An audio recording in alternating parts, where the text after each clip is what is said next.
Madame, Monsieur, bonsoir et bienvenue dans notre journal régional édition de 19 heures. Nous sommes le dimanche 21 février. Merci bien sûr de votre attention et de votre fidélité. On commence ce soir par un point sur l'épidémie de Zika, une épidémie qui, comme d'autres phénomènes de ce type, charrie aussi son lot de rumeurs les plus folles.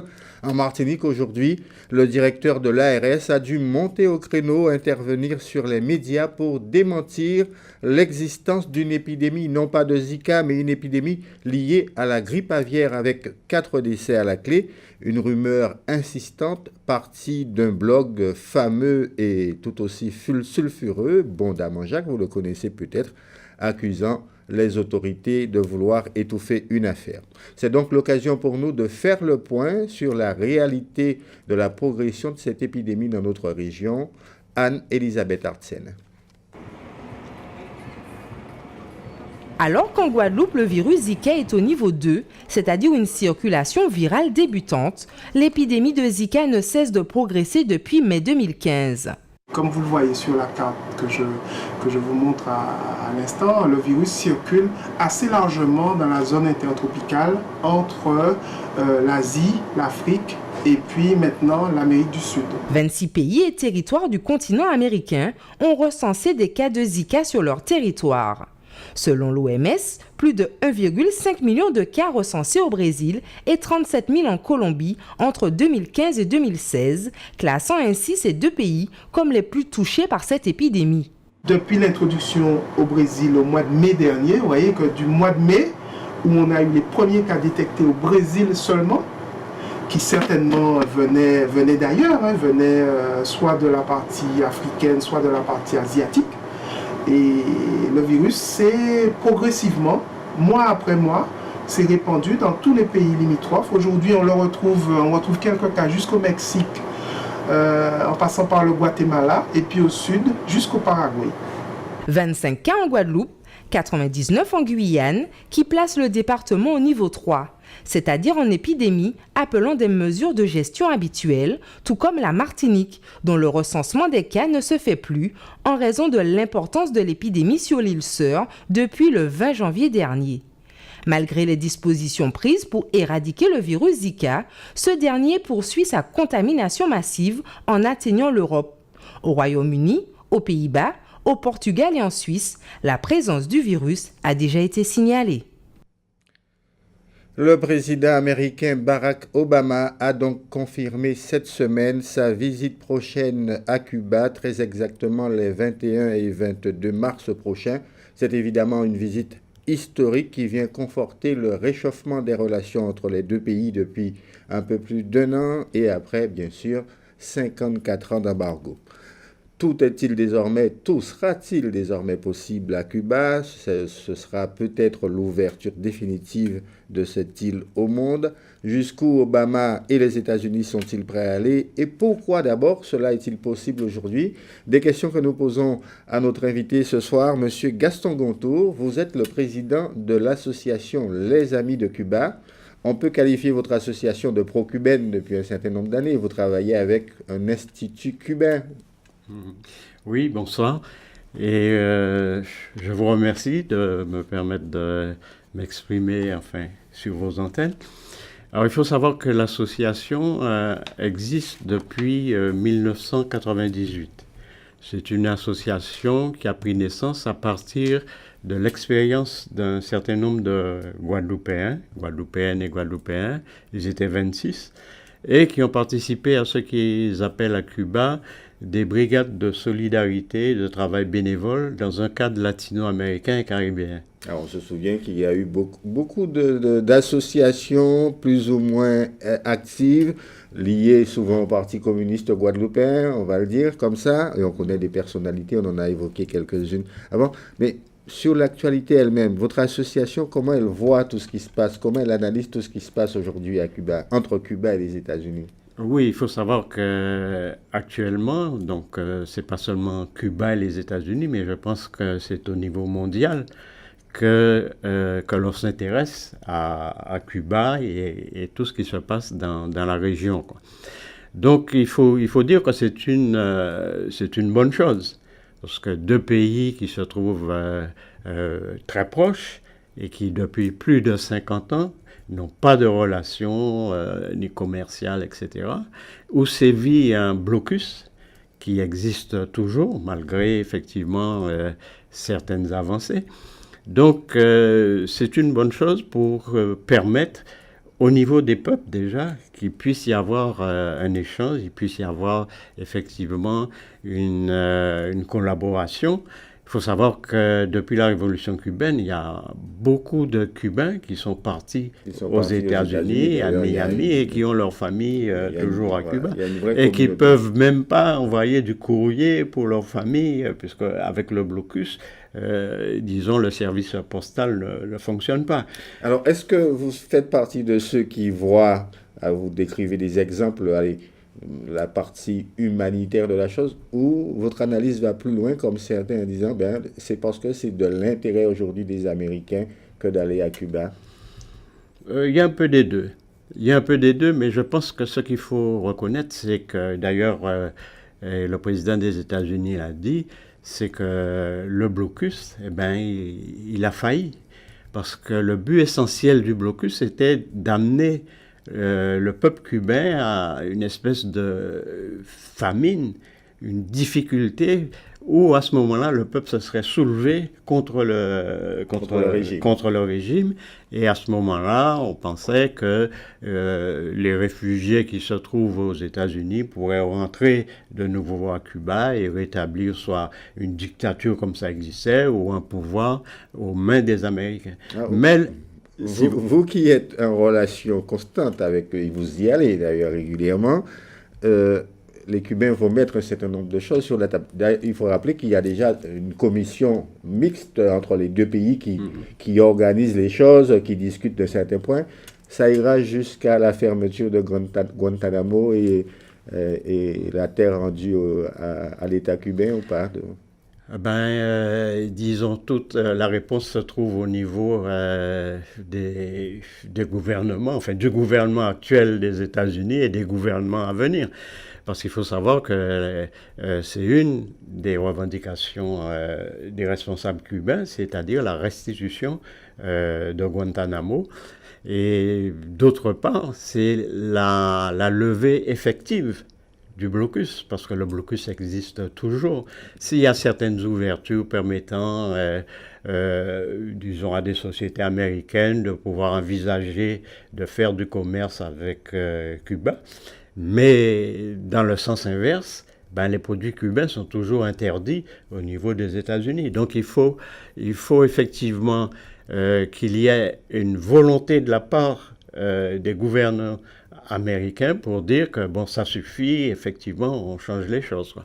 Donc je vous le disais, il y a le blocus, il y a la restitution de Guantanamo, et il y a aussi toute cette politique qui est menée depuis les États-Unis pour essayer d'arriver à un certain soulèvement au niveau de la population, de faire ce qu'ils appellent qu'un pouvoir civil soit mis en place à Cuba.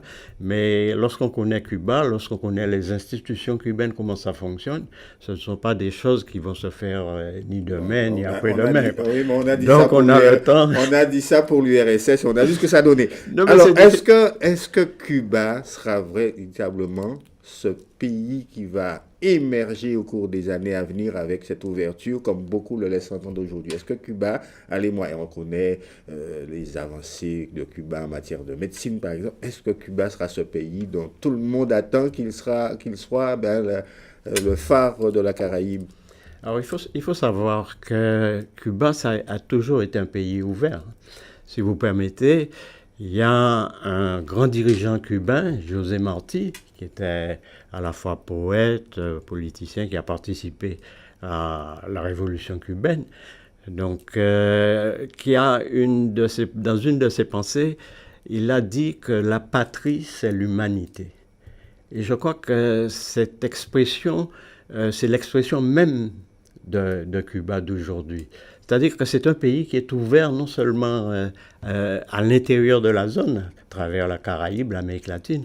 Il faut se rappeler qu'avec la mise en place du blocus, sur la pression des États-Unis, tous les pays de l'Amérique latine et de la Caraïbe avaient rompu leurs relations diplomatiques c'était une pression, mais il faut savoir qu'aujourd'hui, tous les pays d'Amérique latine et de la Caraïbe, ont des rapports avec Cuba et ont des alliances, que ce soit au niveau de l'ALBA, que ce soit au niveau de la CELAC, où les échanges se font non seulement d'un point de vue économique, mais culturel, et donc ce qui démontre l'ouverture de Cuba. Très rapidement, quelles conséquences pour des pays comme de petits pays comme les nôtres, Martinique, Guadeloupe? Est-ce que Cuba va nous prendre tous nos touristes ou est-ce qu'il y aura des retombées, des possibilités d'échanges plus ouverts avec nous aujourd'hui? Alors il faut savoir une chose, c'est que, ça ne plaît pas peut-être à tout le monde, mais il faut savoir que nous sommes une colonie de la France. Que la législation qui existe ici, c'est la législation française. Actuellement, pour vous donner un exemple concret, à travers l'association, il y a un jeune qui a fait ses études de médecine à Cuba. Il a fini. Ici, en Guadeloupe, il ne peut pas exercer parce que la reconnaissance de son diplôme n'est pas faite. Oui. Donc, il faudra enlever toutes ces choses, tous ces freins pour qu'il puisse y avoir une véritable relation, un véritable échange entre Cuba et la Guadeloupe. Mais au travers de l'association, de plus en plus, nous sommes reconnus à Cuba. Lorsqu'on va en délégation à Cuba, on est reçu en tant que Guadeloupéen. Donc, on est déjà un petit peu l'ambassade. Donc, vous êtes déjà nos ambassadeurs et cela peut-être profitera demain. Ça sera profitable, je pense, pour la Guadeloupe. Je rappelle, et pour M. le peuple. Goto, que vous êtes donc le président de l'association Les Amis de Cuba. Je vous remercie d'avoir accepté notre invitation et d'avoir répondu à nos questions. C'est moi qui vous remercie. Et une dernière précision, au lendemain même de cette visite à Cuba, Barack Obama se rendra en Argentine, une visite historique également, mais qui fait déjà quelques remous, puisque cette visite tomberait le jour du coup d'État des militaires en Argentine et certains protestent déjà. Retour en Guadeloupe avec la 22e édition du FEMI, le Festival du film, une édition qui rend hommage cette année au cinéma chinois, des films cubains y sont projetés également.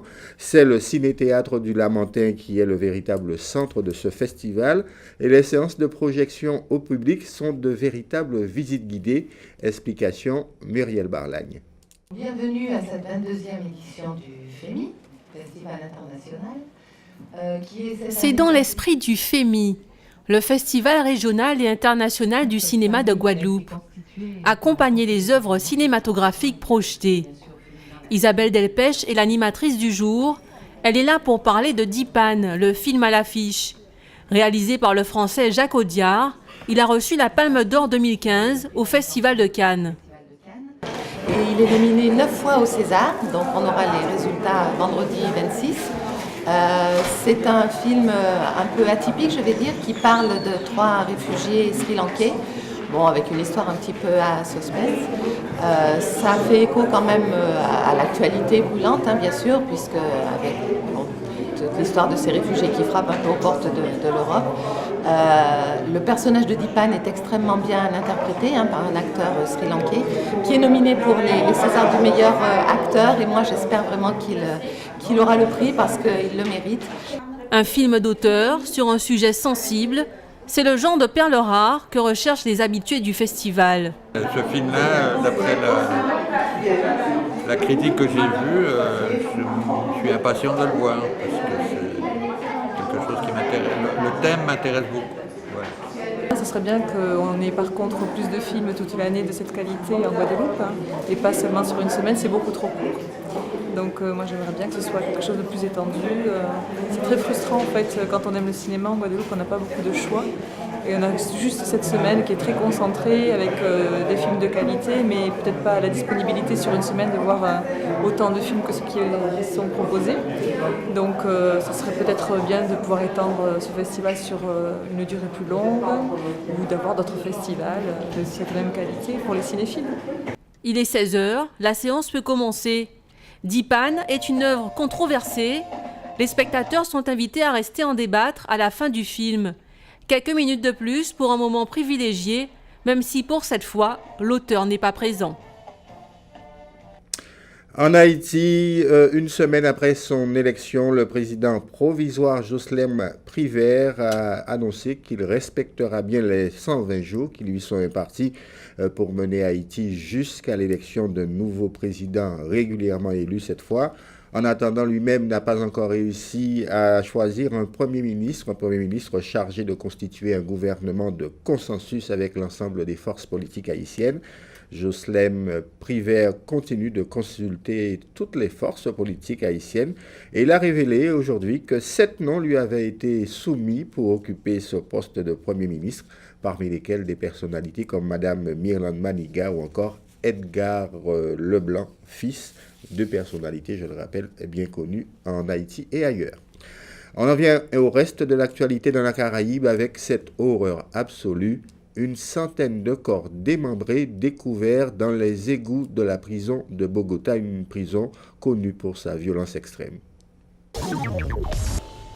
L'horreur absolue. 100 dépouilles démembrées ont été récemment retrouvées dans les tuyaux de drainage des égouts d'une prison de Bogota, dont les prisonniers figurent parmi les plus violents du pays. Selon les premières constatations établies par les policiers, des détenus, mais aussi des visiteurs de l'établissement pénitentiaire font partie des victimes de ce carnage. L'état des corps n'a pas permis de déterminer pour l'instant l'identité des personnes retrouvées sur place. Ces macabres découvertes sont le fruit de plusieurs mois d'enquête, faisant suite à l'augmentation croissante du nombre de disparus au sein de la prison. Dans le viseur de la justice colombienne figurent 2 prisonniers membres d'un groupe paramilitaire. En corrompant les gardiens de prison, l'un d'entre eux serait parvenu à prendre le contrôle d'une aile complète du bâtiment, celle où les exécutions se déroulaient. Ce n'est pas la première fois qu'une prison du pays est victime de ce type de carnage. Des faits identiques avaient été constatés à Popayan, Bucaramanga et Barranquilla entre 1999 et 2001. L'entrepreneur du tourisme et de l'immobilier, Gustavo Cisneros, a annoncé lancer les travaux de construction d'une marina moderne dans la ville de Miches, située au nord-est de la République dominicaine, dans la région de Samana. La marina viendra s'adosser à l'hôtel de luxe Four Seasons Tropicalia, en cours de construction. Ce projet comprenant un hôtel 5 étoiles et sa marina est le plus important projet touristique du pays depuis 40 ans.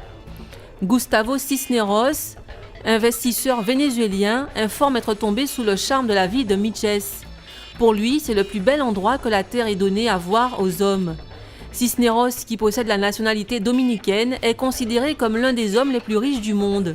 Il précise que l'histoire de Samana sera maintenant divisée en 2 temps, avant et après la construction du Four Seasons, un projet de luxe de très haute gamme et de haute qualité environnementale. L'homme d'affaires, qui est aussi un membre fondateur du groupe de travail sur les technologies de l'information et des communications des Nations Unies, informe que l'hôtel ouvrira avec 150 suites et 50 résidences de luxe. L'ensemble immobilier sera terminé dans 2 ans. René Depestre, écrivain et poète haïtien, prix Renaudot 1988 pour Adriana dans tous mes rêves, s'est confié au magazine Le Point à l'occasion de la sortie de son nouveau roman Popa Sanger en hommage à sa mère. L'écrivain haïtien montre comment la politique peut être une matière romanesque, particulièrement en Haïti. Pour lui, le séisme de janvier 2010 n'est pas qu'un tremblement de terre physique. Ce séisme a aussi été un tremblement de l'histoire, car ce qu'il restait de société civile en Haïti s'est effondré ce jour-là. Martelly a été élu par une jeunesse totalement désemparée par la crise de la société civile et qui a nommé un homme de carnaval. Haïti est depuis lors dans une situation carnavalesque. René Depestre se considère totalement vaincu en ce qui concerne Haïti. Sa seule consolation est l'écriture. Dans l'actualité sportive, chez nous, cette compétition à Pointe-à-Pitre de taekwondo entre la Martinique et la Guadeloupe. Les 2 ligues préparent en effet des rendez-vous internationaux et notamment en mars prochain une compétition en Alsace. Le taekwondo, une discipline qui fournit de sérieux champions en Guadeloupe comme en Martinique. Anne-Elisabeth Artienne.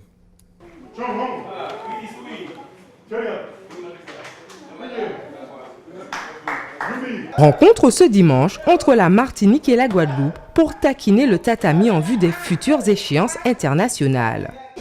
Le taekwondo martiniquais, on va dire qu'il devient bien pérenne, oui. Il a une bonne croissance en matière de niveau.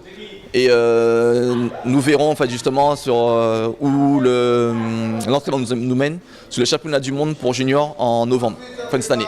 Voilà. Donc normalement, on aura du bon encore cette année. C'est justement pour la préparation de l'Open d'Alsace que nous préparons pour la fin du mois de mars. Et nous avons tenu à travailler avec la Martinique, le club de Sainte-Anne, avec qui nous avons de très bons échanges. Nous travaillons souvent avec eux et pour justement préparer nos élèves et aussi préparer les jeunes de la Martinique aussi. Le taekwondo en Guadeloupe se porte très bien. Nous espérons qu'il y aura un plus grand développement au niveau du taekwondo et que nous arriverons plus loin. Ayanja est ceinture rouge cadette après 9 ans de pratique. Cette compétition interile est un bon entraînement pour sa future participation au championnat d'Alsace où elle souhaite se classer sur la plus haute marche du podium.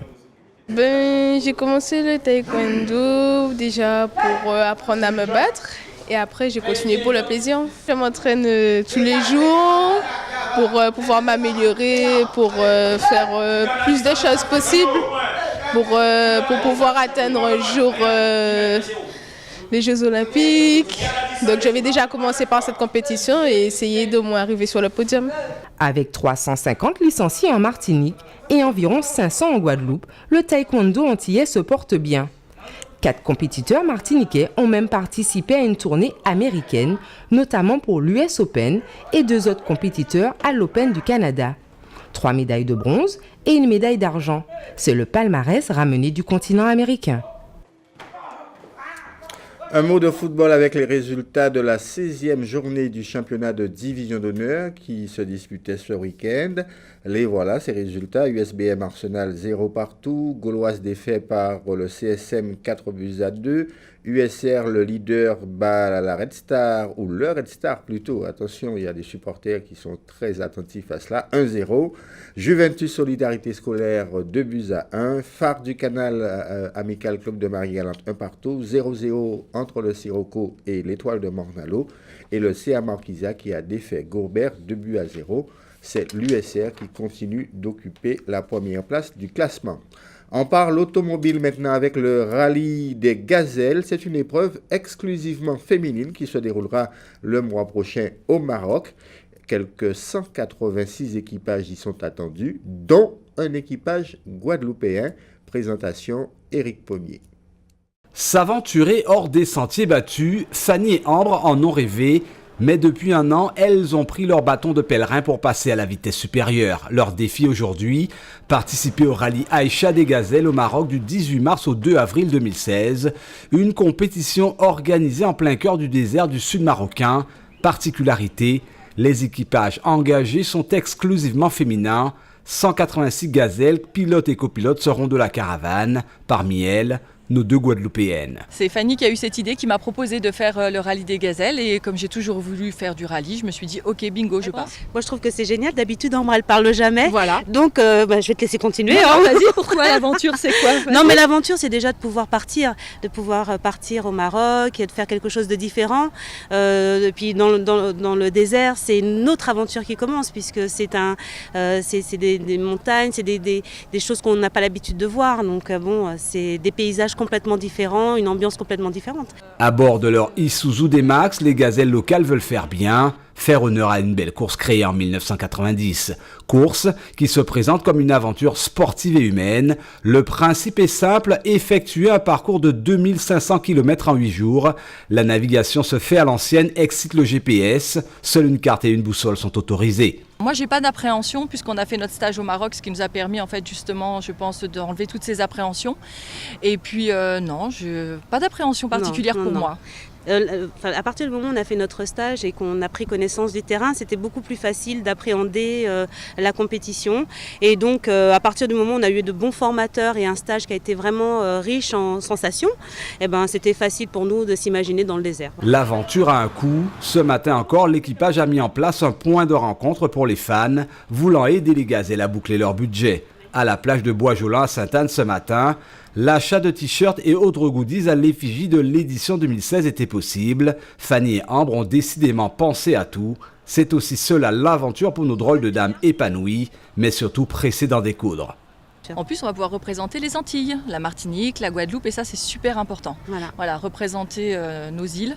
Nos valeurs. Nos valeurs. Voilà, montrer que les Antillais sont des gens géniaux et qu'on est toujours de bonne humeur, qu'on a la joie de vivre, qu'on est respectueux des gens.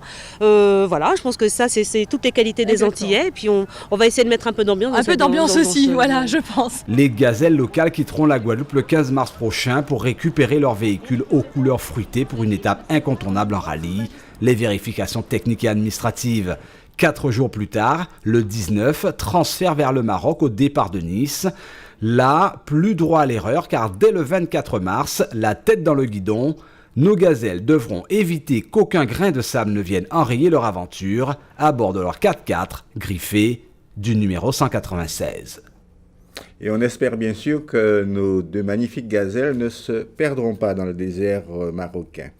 L'artiste peintre Antoine Nabajotte veut partager son art avec tout le monde. C'est assez rare. Depuis 8 ans, il parcourt en effet la Guadeloupe avec ce concept aider monsieur et madame tout le monde à s'exprimer à travers la peinture. Aujourd'hui, il était aux Abîmes, à la maison de la Mangrove. Les néophytes sont guidés et aidés par d'autres artistes qui collaborent à ce concept et à ce principe. Muriel Barlagne. Première étape, récupérer le matériel. Feuilles blanches, gouaches, pinceaux et autres palettes. Aujourd'hui, chacun peut se glisser dans la peau d'un artiste. Une expérience à vivre en famille, dans un cadre agréable. La consigne, peindre la nature. Esther s'est laissée inspirer par le thème, et même si elle ne sait pas vraiment ce qu'elle fait, elle apprécie de pouvoir s'exprimer ainsi librement. On peut dessiner, on peut faire notre art. Thérèse, elle, a amené ses propres toiles. Elle a choisi de peindre à partir d'un modèle. Non, j'aime l'art. Donc, la peinture en faisant partie, je me suis lancée, c'est la première fois, mais c'est très agréable. Cet espace d'expression mis en place aux Abîmes pour la journée est une idée du peintre Antoine Nabajotte. Cela fait 8 ans qu'il organise cette manifestation 2 fois par an, un peu partout en Guadeloupe.